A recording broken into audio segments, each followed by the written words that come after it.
जय हिंद दोस्तों।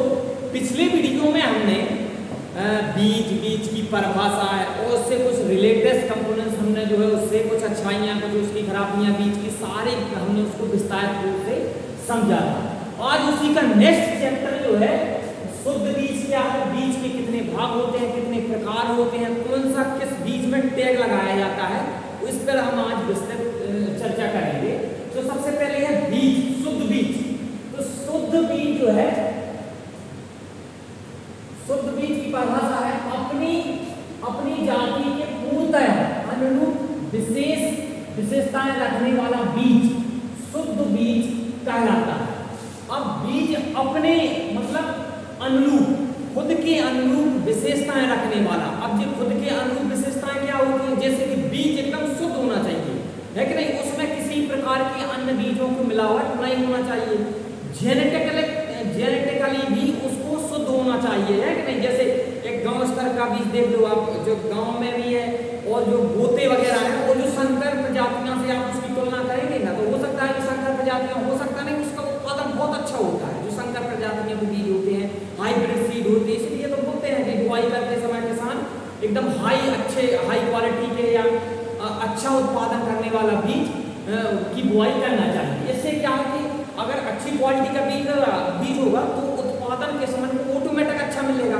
जो उसमें पानी खाद बीज देते हैं वो तो देते हैं, लेकिन उसकी तुलना में जो हर साल हम प्रतिवर्ष बोते हैं उसकी तुलना में जो हाइब्रिड सीड है उसका उत्पादन देखने को बहुत अच्छा मिलता है। इसीलिए हम बोलते हैं किसानों के भैया क्वालिटी वाला बीज या अच्छे प्रकार का बीज की बुआई हम करें ताकि किसान का उत्पादन भी अच्छा मिल सके। क्योंकि खाद हम उसमें भी देते हैं, इसमें भी देते हैं, सेम से प्रक्रिया कहते हैं, पानी उसमें भी देते हैं, कृत्रिम सिंचाई इसमें भी करते हैं, लेकिन जो उत्पादन है इसका हाइब्रिड सीड का अच्छा प्राप्त हो जाता है। तो अच्छा, अब समझते हैं इसके बीजों के प्रकार। नेक्स्ट है हमारा बीजों के प्रकार। अब बीजों को मतलब अलग अलग प्रकार में है, लगभग बीज हम जो है 4 प्रकार है, तो 5 और 6, लेकिन उसको मतलब जो पढ़ते हैं उसको हम परिभाषित किया है 4 प्रकार में। 4 प्रकार के बीज समझते हैं। पहला है हमारा प्रजनक बीज, पहला है हमारा प्रजनक बीज। इंग्लिश में इसको हम बोलते हैं breeder seed, breeder seed, English में इसको ब्रीडर सीड भी बोलते हैं। इसकी परिभाषा है, इस बीज में सबसे अधिक आनुवंशिक शुद्धता रहती है। यह बीज पादप प्रजनक या किसी संस्था द्वारा पैदा किया जाता है, उससे सीधा संबंध होता है, मतलब ये कहाँ है, कहाँ प्राप्त हुआ है, आनुवंशिक शुद्धता रहती है ये किसी संस्था में। जैसे कि अब संस्था कौन सी है, मतलब जो ब्रीडर सीड है वो आम जनता के बीच में या पब्लिक के बीच में आता ही नहीं, कहीं डिस्ट्रिक्ट के बीच में भी नहीं आता। जहाँ जी होता है या तो कहीं वैज्ञानिक पद्धति जहाँ रिसर्च होती है, मतलब अच्छे बीज क्या है, इसके गुण क्या है, वो सारी की सारी जो है उसको एकदम मोडिफाई जो करते हैं। जैसे यूनिवर्सिटी है, सरकारी संस्थान है, ये बहुत बड़े बड़े जो भारत सरकार की एकदम नजर रखते हैं, जो बीज शोधक संस्थान होते हैं, वहाँ पर ये जो है सीधा कहना है कि साइंटिस्टों की देखरेख में, वैज्ञानिकों की देखरेख में ही ये प्रजनक बीज रहता है। और ये आम लोगों को मिलता ही नहीं है, या आम लोगों को मिलता ही नहीं है। सीधा का सीधा कनेक्शन इसका कहाँ रहता है, वैज्ञानिकों से। जहाँ अगर अच्छा उत्पादन नहीं है तो इसमें देखा जाएगा कि कैसे मिलेगा, कैसा इसका अच्छा उत्पादन देखने को मिले, कितना मतलब कितने परसेंट इसमें शुद्धता है। कई बीजों की जो आपने देखा होगा 70% से जो बीज, जिनका बीज 70% से जो बीज बोते हैं वो जिनका जर्मिनेशन निकलता ही नहीं है, 70% से जो बीज कम जनरेशन हो वो बीज नहीं कहलाते, वो किसकी श्रेणी में आ जाएंगे, तो दाने की श्रेणी में आ जाएंगे। तो ये खास ध्यान रखना कि जो बीज 70% से कम जमा है या जर्मिनेशन करते हैं उन्हें हम बीज नहीं बोलते हैं, उनको हम दाने की श्रेणी में रख देते हैं। ये दाने हम समझा चुके हैं आपको पिछली वीडियो में, दाने और सीड दोनों की परिभाषा हमने समझाई थी, तो आप पिछले वीडियो में आप देख सकते हैं। दूसरा है हमारा आधार बीज। अब आधार बीज क्या है, अब आधार बीज है, आधार इसको इंग्लिश में बोलते हैं फाउंडेशन सीड, इंग्लिश में इसको फाउंडेशन सीड बोलते हैं।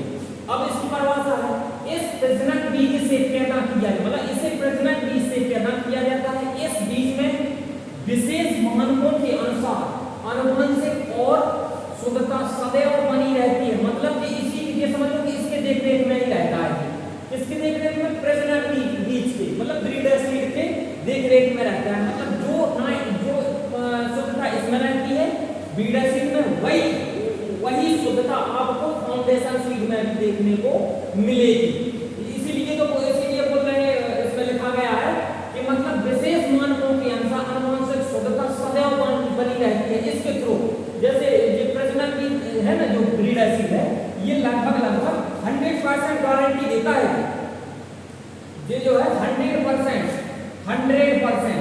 मतलब 100% की गारंटी देता है, मतलब जर्मिनेशन की।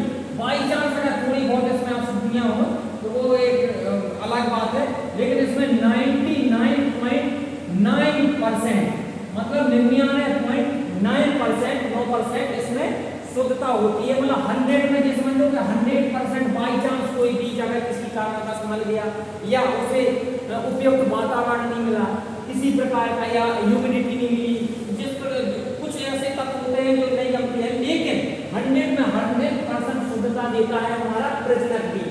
अब इसी की जो है, इसी का सीधा संबंध किससे होता है? आधार बीज से। तो भाई इसमें भी लगभग इतनी ही शुद्धता दे रहा है, 99.9% की लगभग शुद्धता दे रहा है। किसकी? जर्मिनेशन की। इसीलिए ये बीज आपको गांव स्तर में या किसान पब्लिक को मिलते ही नहीं। अब चलते हैं नेक्स्ट। 2 बीज हमने समझा दिए, यहाँ बता दिए आपको, प्रजनक बीज और आधार बीज। बीज के 4 प्रकार होते हैं, जिसमें हमने पहले देखने आपको 2 बीज बता दिए। सेकंड पेज पे चलते हैं। तो ये है हमारा जो है तीसरा है हमारा कौन सा है? पंजीकृत बीज। इसको बोलते हैं और रजिस्ट्रेशन सीड, इंग्लिश में बोलते हैं इसको रजिस्ट्रेशन सीड।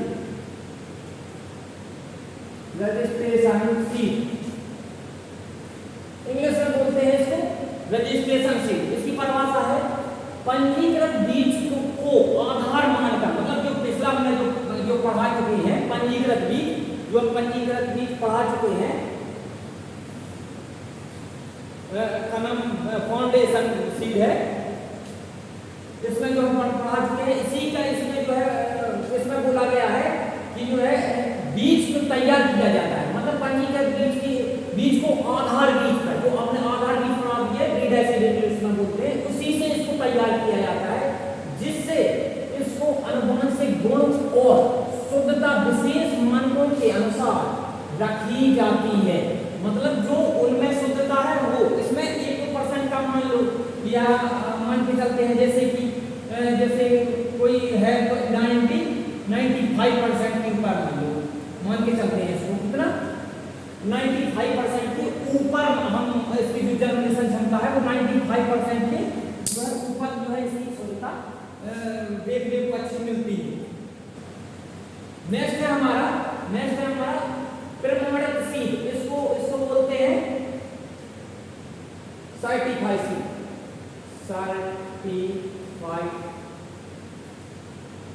सीड। मतलब ये जो बीज है बस यही मिलता है किसान को। चलो इसको समझते हैं।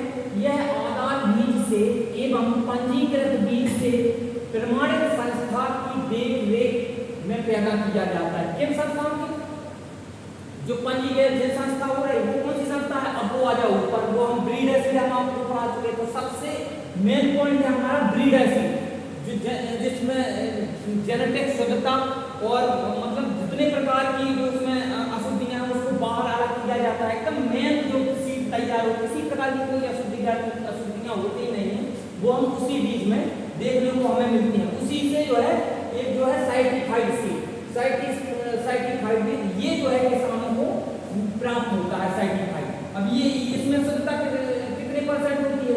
लगभग 13% से ऊपर, 95 लगभग 95%, इतने 94-95% या 96% के आसपास इसमें शुद्धता बनी रहती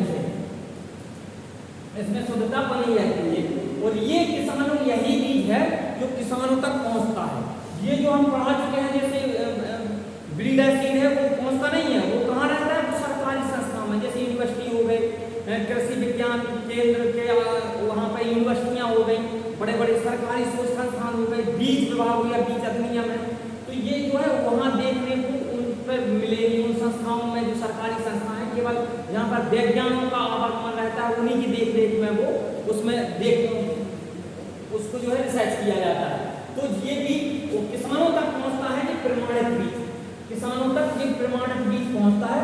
इसमें जो टैग लगता है वो नीले रंग का टैग लगता है, और जो पंजीकरण में लगता है वो बैगनी रंग का। इसका थोड़ा विशेष ध्यान रखना, क्योंकि जो किसानों तक जो बीज पहुँचता है वो नीले रंग का टैग लगता है। टैग का मतलब होता है कि आप बोरी खरीदिए ना बीज की, जब आप एक बोरी खरीदेंगे तो उसमें छोटा सा एक पर्ची लगी रहती है, छोटी सी पर उसमें कंपनी का नाम, संस्था का नाम, उसमें जर्मिनेशन क्षमता, किस कंपनी ने उसको बना के तैयार रखा है। नहीं तो आप शायद आप बीज ले आए, क्योंकि बीज तो महंगा मिलता है, आप ले आए, आपने बो दिया, वो निकला ही नहीं, तो आप किसके नाम कंप्लेन करेंगे। तो उसमें टैग लगा रहता है, उसका सारा का सारा डाटा इसी टैग में लगा रहता है। तो जो पंजीकृत बीज है इसमें बैगनी कलर का लगा रहता है, इसलिए हमने उसको अलग अलग कलर में लिखा है। प्रजनक बीज है, इसमें जो है गोल्डन कलर का बीज टैग लगता है। और जो आधार बीज है, आधार बीज में सफेद रंग का टैग लगता है, जो हमने देखे हैं सफेद रंग का, हमने सफेद रंग से लिखा है कि नहीं। तो जो है ये 4 प्रकार के बीज बताए गए हैं। आप समझ गए होंगे कि बीज जो है 4 प्रकार के होते हैं। तो किसी भी प्रकार की अगर कोई असुविधा होती है, समझने में दिक्कत होती है, तो कमेंट करके आप बताइए, आपको दोबारा से हम उसमें समझाने की कोशिश करेंगे। नेक्स्ट है हमारा अच्छे बीज के प्रकार। अच्छे बीज के महत्व क्या है, कैसे हम समझेंगे कि वो अच्छे बीज है, समझते हैं इस चीज को। पहला है हमारा सभी बीजों का एक अंकुरण एक समान होता है। सभी बीजों का अंकुरण एक समान होता है। जब किसी कंपनी या संस्था से हमने बीज खरीदे और उसमें किसी प्रकार की कोई अशुद्धियां नहीं है, तो क्या है, लिख के भी बोल रहे हैं कि सभी बीजों का अंकुरण एक समान होता है। जब हमने सारे फार्म पे एक जैसा हमने सिंचाई की, खाद भी दिया, तो उसमें जमाव भी एक जैसा ही होना चाहिए, तो होगा ही होगा, ऐसा तो है नहीं। मतलब समानता असमानता कब आती है, जैसे एक बीज में कई प्रकार के बीज मिल जाए, हो सकता है उसमें हमने जैसे सोनल का बीज का, उसमें श्री राम आ गया, और भी आ गया, पंत आ गया, चंद्रशेखर आजाद यूनिवर्सिटी ने कई बीज सीड्स की प्रजाति निकालती, तो वो भी मिल गई, तो वो क्या है, मिक्स हो गया, K68 हो गया, K59 हो गया, मतलब कई ऐसी प्रजातियां हैं जो उसमें हो सकता है किसी हमने पड़ोसी वाले का बीज बोया है, अब उसमें कुछ ना कुछ दाने सीडर में तो छूट ही जाएंगे। अब जब अपना बीज हम बोया तो वो उसी में बीज, अब बोया नहीं है लेकिन चूक से थोड़े में वो हो गए। अब जब वो बीज निकलेंगे, जब उसकी ग्रेसन है उसमें तो पहचान नहीं पाएंगे, तब वो क्या है, जब हम अगली बार बुआई करेंगे तो उसमें मिक्स होके वो उसमें खेत में बुआई हो जाती है, वो बीज बढ़ते रहते हैं प्रति बार, तो क्या है वो मिक्स हो जाते हैं। अब उसको पहचानना बहुत मुश्किल है, जब वो बड़े बड़े हो जाते हैं तब बालियों से पहचान सकते हैं कि ये क्वालिटी अलग है और ये क्वालिटी अलग है। तो जब एक जैसा, हमारा कहने का मतलब है एक जैसे बीज हैं, बीज में किसी प्रकार की अन्य कोई बीजों की मिलावट नहीं है, तो उसका जो जमाव होगा, जर्मिनेशन होगा, वो सब एक जैसा होगा। इसीलिए ये अच्छे बीज के प्रकार के महत्व हैं। इसीलिए बताया होगा कि इसको तो हम उसमें पहले हम बीज की क्वालिटी में हम समझा दिए थे, लेकिन दोबारा से हम उसको आपको समझा रहे हैं, बता रहे हैं, ध्यान से समझिए। दूसरा है हमारा खेत में बीजों की मात्रा, यहाँ जो गलती हो गया, खेत में बीज की मात्रा कम लगती है। मतलब जब एक ही प्रकार के बीज होंगे, ये वास्तविकता है कि अगर कोई बीज गेहूं का अगर हम 1 हेक्टेयर में लगा के चले तो 80 से 100 किलोग्राम प्रति हेक्टेयर की दर से, मतलब 1 बीघा में कितना, वो 1 हेक्टेयर में कितना 80 से 100 किलोग्राम बीज जो है बुआई की जाती है। अब गांव स्तर पे कहाँ है, लगभग एक बीघा में 16 से 18 किलो के बीच में 1 बीघा की हम बुआई करते हैं। अब क्या है, क्योंकि कहीं का बीघा जो है बड़ा है, कहीं का छोटा है, तो एक अलग बात है। तो जब खेत में हम 1 हेक्टेयर में बीजों को बोएंगे और एक समान बोएंगे, एक जैसा बोएंगे, तो बीज की मात्रा थोड़ी अन्य बीजों के हिसाब से कम लगेगी। क्यों लगेगी, जब आप गाँव में देख रहे हैं अधिकतर जो छोटे किसान होते हैं जिनके पास 2 बीघा 4 बीघा जमीन होती है, तो वो तो अब मार्केट जाएंगे नहीं बीज खरीदने बार। तो जब हर साल नहीं उनके पास इतना पैसा रहता कि 2 बीघे के लिए अलग से 4000 का 8000 रुपया 10,000 रुपया कुंटल मिलता है बीज, तो उस समय हम नहीं जा पाते हैं खरीदने के लिए, तो वो क्या करता है, जो हर साल हम बोते रहते हैं उसी बीज को बो देता है। अब उसमें शुद्धता है नहीं है, हम कितने वर्ष से बोते चले आ रहे हैं, अब उसकी तो कोई गारंटी है नहीं, क्योंकि जो बीज निकलता है, हाइब्रिड सीड निकलता है, वो लगभग अधिकतम 30 से 5 साल तक उसकी जो जेनेटिक शुद्धता रहती है वो रहती है। अब उससे अगर 5 साल से लगातार प्रति वर्ष उसको 10 साल से आप बोते जा रहे हैं, तो उसकी जो उत्पादन क्षमता है गेहूं की वो घट जाएगी। इसीलिए हम कहेंगे कि जो अच्छे बीज हैं, जो सर्टिफाइड सीड हैं, वही किसानों को बोना चाहिए। और जहाँ से हम बीज खरीद रहे हैं वहाँ की जो है पूरी उसका दुकान जहाँ से हम ले रहे हैं, संस्था का नाम कैसे, कितना परसेंट, तो सारी की सारी जो टैग बताए हैं उस टैग में लिखा रहता है। तो कितनी इसकी शुद्धता है, कितने परसेंट इसमें क्या है, सिंचाई क्या है, सिंचाई कितनी करनी चाहिए, मतलब सारी की सारी प्रोसेस उसमें दी हुई रहती है उसमें। तीसरा है हमारा पौधे स्वस्थ और मजबूत निकलते हैं। जब एक जैसा जमाव होगा, एक जैसा उसमें हर में पानी लगेगा, खाद लगेगा, तो निश्चित है पौधे स्वस्थ होंगे। स्वस्थ क्या होंगे, क्योंकि हम जब बोए हैं वो भी साइड बाय साइड था, किसी प्रकार की उसमें बीमारी नहीं है, ना ही उसमें किसी प्रकार की अगर तरीके से बीज मिले हैं, तो निश्चित है कि बीज शुद्ध होंगे। हाँ, लेकिन इसका डिपेंड किस पर करता है, सॉइल पे। अगर आप मिट्टी वहाँ का जो pH मान है, pH मान समझ गए होंगे, अभी हम पढ़ाएंगे pH मान, अगर आप pH मान ठीक नहीं है तो फिर वहाँ की उत्पादन क्षमता घट बढ़ सकती है। जैसे कि आप अधिकतर जो फसलें होती हैं 6.5 से 6.5 से 7.5 के बीच में अच्छी मानी जाती है।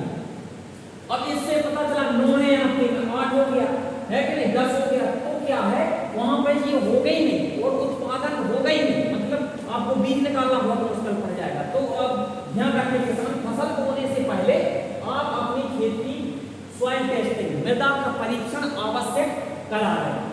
चौथा है हमारा फसल की पैदावार अधिक मिलती है।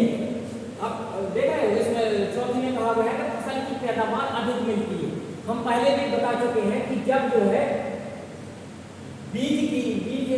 सभी बीजों का अंकुरण कैसा है, एक समान है, एक समान हमने उसमें खाद दिया, एक समान हम उसमें सिंचाई, लगभग गेहूं की जब हम बुआई करते हैं तो उसमें बुआई से लेकर को कटाई तक लगभग 5 से 6 सिंचाइयों की आवश्यकता पड़ती है। वो हम जब क्रॉप्स पढ़ाएंगे तो पूरा हम डिटेल्स में जब हम इसकी गेहूं की फसल पढ़ाएंगे तो समझाएंगे कि कौन सा पानी कब कब किस स्टेज में दिया जाता है। वो जो पहला सिंचाई होता है CRI ग्राउंड रूट इरिगेशन, ये अति आवश्यक होता है। जो हम दूसरा तीसरा पानी देते हो सकता है 2-4 दिन आगे पीछे हो जाए, लेकिन जो CRI स्टेज है ग्राउंड रूट इरिगेशन, इसमें हमें देरी नहीं करनी चाहिए, क्योंकि अगर इसमें देरी का मतलब है कि आप बहुत बड़ी गलती कर रहे हैं, आप उत्पादन आपका बहुत अधिक घट सकता है। अगर जितने दिन लेट हुआ सिंचाई तो दिन प्रतिदिन के हिसाब से उत्पादन घटने लगता है। इसीलिए जब हम CRI स्टेज करते हैं, पहली सिंचाई करते हैं, तो बड़ी देख समझ के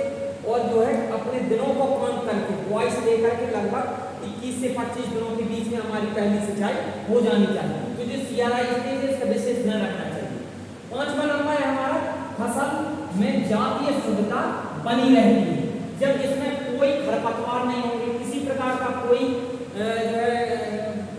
बीज अन्य मिलावट बीज नहीं होंगे। जैसे कि हम कोई गेहूं बो रहे, अन्य प्रकार के मटर मिल गया, चना मिल गया, सरसों मिल गया, किसी प्रकार के हमने जब अशुद्धियों के बीज हमने इसमें डाल दिए तो ये क्या है, जो हमारी मेन फसल है, जो हमारी मेन फसल है उसकी उत्पादन क्षमता घटने लगती है। इसीलिए जब हम बीज बोने से पहले देख लेते हैं कि ये शुद्ध है, किसी प्रकार की इसमें अशुद्धियां नहीं है, जो रोगी तो नहीं है कि कोई बीज रोगी हो, ऐसे बीज होते हैं जो सुशुद्ध हैं, हो सकता है जो सुशुद्ध डोरमेंसी सीड होते हैं, तो उसमें पता चला कि उसमें जो नमी है वो ही नहीं है, तो बीज निकलेंगे कैसे। इसीलिए हम बोल रहे हैं कि हमेशा बीज जो है सर्टिफाइड सीड ही खरीदना चाहिए, उन्हीं की बुआई करना चाहिए, ताकि किसानों को अधिक से अधिक लाभ मिल सके। तो इसमें 5वें है फसल में जातीय शुद्धता। जातीय शुद्धता का मतलब होता है क्रोमोसोम होते हैं, उसका जो जेनेटिक कैरेक्टर होता है वो शुद्ध है कि नहीं है। अब यही जेनेटिक्स जो है जो हम पंजीकरण को प्रमाणित बीज हम समझा दिए हैं, यही बीजों की गारंटी देता है शुद्धता की, कि आप जो है बीज में किसी प्रकार की कोई गारंटी अशुद्धियाँ नहीं होनी चाहिए। इसी प्रकार की वो गारंटी देता है। अगर उसमें अन्य प्रकार के बीज मिले हैं तो वो बीज थोड़ी है, तो फिर वो एकदम मिक्स क्रॉपिंग हो जाएगी, क्योंकि अलग प्रकार के उसमें बीज मिलेंगे हैं। अलग अलग सिंचाइयों की भी आवश्यकता, कोई जैसे हम बुंदेलखंड में देखो तो एकदम सूखा जैसी स्थिति है, कहीं बारिश हो गई, इस बार अधिक बारिश हो गई तो फसलें बो ही नहीं पा रहे। लेकिन कई सालें ऐसी होती हैं, कई वर्ष ऐसा होता है कि सूखे जैसी स्थिति होती है, लगभग 40 से 50% ही वार्षिक वर्षा होती है। तो ऐसी स्थिति में गेहूं का उत्पादन गेहूं लोग अधिकतर बोते नहीं है, बोएंगे वहीं पर जहाँ पर सिंचाई की सुविधा है, तो वहाँ भी बहुत सारा उसका किसान का उत्पादन घट जाता है। इसीलिए हम बोलते हैं कि जहाँ पर सिंचाई की अच्छी सुविधा हो, जल निकास की भी सुविधा हो। ऐसा नहीं है कि खेत में पानी भर के आप निकालने के लिए नहीं है, तो अब निकालेगा कौन? और जब अधिकतर पानी भरा ही रहेगा लंबे समय तक, तो फिर पौधे की जड़ें सड़ने लगती हैं। हाँ, कुछ फसलें ऐसी हैं कि जिन्हें पानी की लगातार आवश्यकता है, जैसे धान है, गन्ना है, तो इनको लगातार गेहूँ की सिंचाई की आवश्यकता पड़ती है, पानी भरा रहे तो कोई दिक्कत नहीं। लेकिन अब गेहूँ, मटर देखेंगे, चना देखेंगे तो उसमें पानी भरा रहेगा तो भर जाएंगे वो पौधे। तो ऐसी बहुत सारी प्रजातियां हैं जिनके समय पर सिंचाई की आवश्यकता होती है, सिंचाई की आवश्यकता किसी फसलों पर नहीं भी होती है। तो इसमें जब एक ही जाति के बीज होंगे, सब में एक जैसे फल लगेंगे, तो निश्चित इसमें उत्पादन भी देखने को हमें अच्छा मिलेगा। तो जो है अब आप समझा दिए हैं हम तीनों बीज क्या है, बीज के शुद्ध के महत्व क्या है और बीज के प्रकार क्या है, इसमें कौन कौन सी टैग लगाई जाती हैं, हमने आपको डिटेल्स में समझा दी है। अगर किसी को असुविधा हो या समझ में ना आया हो तो आप कमेंट करके हम बताइएगा, हम दोबारा से समझाने का प्रयास करेंगे। जय हिंद।